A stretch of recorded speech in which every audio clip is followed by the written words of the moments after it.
অবশেষে কানাডাতে finally pass হয়ে গেল। পাস হওয়া এবং এটা লতে কার্যকরী হওয়া কানাডার দুইটি পার্লামেন্টারি সিস্টেমে দুইটি হাউসে পাস হয়েছে। এফজিএল বা ফার্স্ট জেনারেশন লিমিটেড কারেকশন বিলটি এটার জন্য প্রথমে হাউস অফ কমন্স, এরপরে হাউস অফ সিনেট তিনবার করে শুনানি সম্পন্ন করে কারেকশন করে ফাইনালি এটা রয়্যাল অ্যাসেন্টের জন্য পাঠানো হয়। সেখানে এটি পাস হয়ে 2025 সালের 15ই ডিসেম্বর এটি ফাইনালি ল হিসেবে কার্যকরী হলো। ফার্স্ট জেনারেশন লিমিট এই লটি এখন থেকে উত্তরাধিকার সূত্রে কারো ছেলে মেয়ে আউট অফ কানাডাতে জন্মগ্রহণ করলে তাদের কানাডার সিটিজেন হওয়ার ক্ষেত্রে কোনো বাধ্যবাধকতা থাকলো না।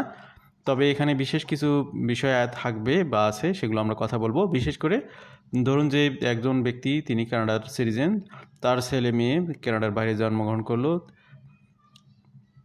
তাকে বাই ডিসেন্টে সিটিজেনশিপ দেওয়া হলো। তো যে ব্যক্তিটা কানাডার বাইরে জন্মগ্রহণ করলো, পরবর্তীতে তার যখন সন্তান হলো সেও কানাডার বাইরে জন্মগ্রহণ করলো, তাকে কানাডাতে সিটিজেনশিপ দেওয়া হচ্ছিল না ফার্স্ট জেনারেশন লিমিটের কারণে। তো সেই জায়গাতে এখানে বলা হলো যে কানাডার সিটিজেন যারা, তারা যদি কানাডাতে যে বাচ্চা জন্মগ্রহণ করলো তার জন্মের আগে 1095 দিন কানাডাতে বসবাস করে, তাহলেই তাদের সন্তানরা কানাডার সিটিজেনশিপ লাভ করবে। তো এই হলো বিষয়। আরও কিছু আনুষঙ্গিক বিষয় আছে, সেগুলো নিয়ে আমরা কথা বলবো। Breaking the Bill C3 takes effect, giving many a clear pathway to Canadian citizenship. তো বিল C3 মাধ্যমে মূলত এগুলো কার্যকরী হচ্ছে। Thousands of lost Canadians previously affected by the first generation limit by FGL to citizenship by descent are now eligible to gain Canadian citizenship. On December 15, 2025, Bill C3, an act to amend the Citizenship Act, became law. This new legislation strengthens the bond between Canadians at home and around the world and reaffirms the values we hold as a nation, say Minister of Immigration Lina Diab. তো লিনা দিয়াব তিনি এটি confirm করেছেন এই বিলের বিষয়টি। এটি তো লতে পরিণত হয়ে গেছে। Expanded eligibility for Canadian citizenship. তো এই বিলটি নিয়ে হাউস অফ সিনেট এবং হাউস অফ কমন্সে অনেক ধরনের আলোচনা হয়, এখানে বেশ কিছু কারেকশন হয়। তো ফাইনালি এই বিলের যে কার্যকারিতা, যে টার্মস কন্ডিশন, সেগুলো একটু আমরা যদি দেখি, সেখানে আমরা দেখতে পাচ্ছি যে going forward any one born before December 15, 2025 who would have been a Canadian citizen but for the FGL or other outdated rules will be recognized as Canadian and can apply for proof of citizenship. তো first generation লিমিটের কারণে যে সমস্ত ব্যক্তিরা এখন citizen এতদিন পর্যন্ত হতে পারেনি, তাদেরকে সিটিজেনশিপে কনভার্ট করতে দেওয়া হবে, সুযোগ দেওয়া হবে। এটা কনফার্ম করা হয়েছে 2025 সালের 15 ডিসেম্বর আগ পর্যন্ত সবার জন্য এই সুযোগটা দেওয়া হচ্ছে।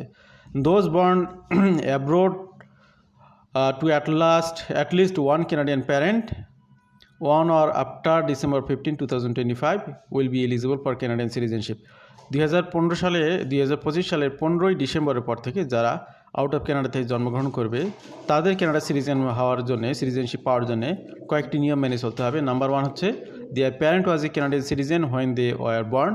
যখন তাদের জন্মগ্রহণ আউট অফ কানাডাতে হয়েছিল, তখন তার বাবা মা যে কোনো একজন অবশ্যই কানাডা সিটিজেন হতে হবে। দ্বিতীয় যে কন্ডিশন সেটা হলো there Canadian parent passes the substantial connection to Canada. তো তার বাবা বা মা যেই কানাডার সিটিজেন হোক না কেন, পাশাপাশি তাকে Canadian substantial Canadian connection to Canada এই টেস্টে পাস করতে হবে বা এই প্রুফটা দিতে হবে। সেটা কি? To meet the condition to Canada test, the Canadian parent must prove that they spend at least 3 years বা 1095 দিন days in Canada prior to the children birth. অর্থাৎ যে বেবিটা জন্মগ্রহণ করতেছে আউট অফ কানাডাতে, তার জন্মের আগে তার বাবা মা যে কোনো একজনের কমপক্ষে 3 বছর কানাডাতে বসবাস থাকতে হবে। এই কন্ডিশনটা ফিল আউট করতে হবে। এটা একটা কন্ডিশন অবশ্যই। এখন এই বিষয়টা আমি একটু ব্যাখ্যা করব। ধরুন যে আপনি আজকে সিটিজেনশিপের শপথ নিয়েছেন আজকে, তো আপনার বেবি এখন আউট অফ কানাডাতে ঘুরতে গেল সামার ভ্যাকেশনে বা উইন্টার ভ্যাকেশনে, তো সে সেখানে জন্মগ্রহণ করলো, তাহলে কি কানাডা সিটিজেনশিপ পাবে? বর্তমান ল অনুযায়ী সেটা তো হচ্ছে না, কারণ হচ্ছে আপনি তো এখনও 1095 দিন পূরণ করেন নাই। তো আপনারা যারা কানাডা সিটিজেন হবেন ভবিষ্যতে, তাদের যেটা নিয়ম, যে বিষয়টা খেয়াল করার চেষ্টা করবেন, আপনি কমপক্ষে 3 বছর বসবাস করবেন। তারপরে আপনার ওয়াইফ যদি প্রেগনেন্ট থাকে, তাহলে তাকে কানাডার বাইরে মানে চাইল্ড বার্থের সুযোগ দেবেন। আদারওয়াইজ আপনার ওয়াইফকে কানাডাতে এনে তার চাইল্ড ব্রিড বা বার্থের ব্যবস্থা করবেন। তা না হলে আপনি কিন্তু এই একটা লিমিটেশনের মধ্যে পড়ে যাবেন। আমি যতটুকু বুঝলাম সেটা আমি এখানে ক্লারিফাই করলাম। ভুল হলে সেটা আপনারা কারেকশন করে নেবেন। এখানে আপনারা দেখতে পাচ্ছেন সব কিছু। With the citizenship act now amended, immigration, refugee and citizenship Canada IRCC will process application submitted under the interim measures with consideration of the new rules. Applicants who have already submitted a proof of citizenship application under the interim measures do not need to submit another application now that Bill C3 was formally come into effect. এটা আমি আরেকবার repeat করি। Applicants who have already submitted A proof of citizenship application under the interim measure, তো এই মাঝখানে interim measure দেওয়া হয়েছিল, তাদের জন্য নতুন করে কিছু করতে হবে না। Do not need to submit another application, তাদের নতুন করে অ্যাপ্লাই করতে হবে না। ওইটার অধীনে তারা এখানে সিটিজেনশিপের সুযোগ পেয়ে যাবেন।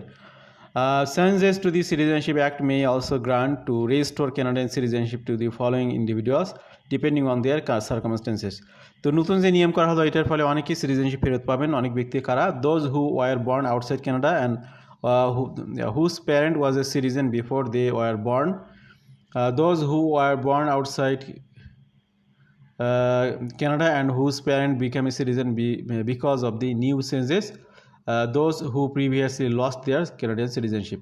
হিস্ট্রি অফ বিল C3, এটার একটা হিস্ট্রি এখানে দেওয়া হয়েছে, যে এটা হিস্ট্রিটা আমরা হয়তো বিস্তারিত পড়বো না। 2023 সালের ডিসেম্বর মাসে অন্টারিও সুপিরিয়র কোর্টের যিনি বিচারপতি, তিনি এখানে ফার্স্ট জেনারেশন লিমিটটাকে অবৈধ ঘোষণা করেন। এরপর থেকে এটা নিয়ে কারেকশনের একটা আবেদন চলে আসতেছিল, তার ধারাবাহিকতায় মূলত এটা অনেকবার হিয়ারিং হয়, অনেকবার আগের প্রধানমন্ত্রী ট্রুডো এটা চেঞ্জ করার চেষ্টা করেছিলেন। তো সর্বশেষ বর্তমানে সেই কার্যকরী হলো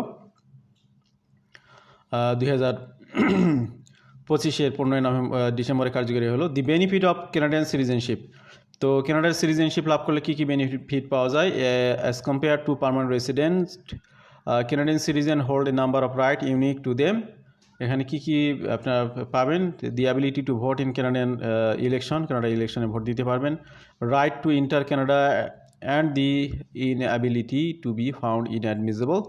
Increase the freedom to sponsor a spouse common law partner from abroad for Canadian permanent residency, the ability to hold various political positions that require a security clearance, and being eligible for a Canadian passport.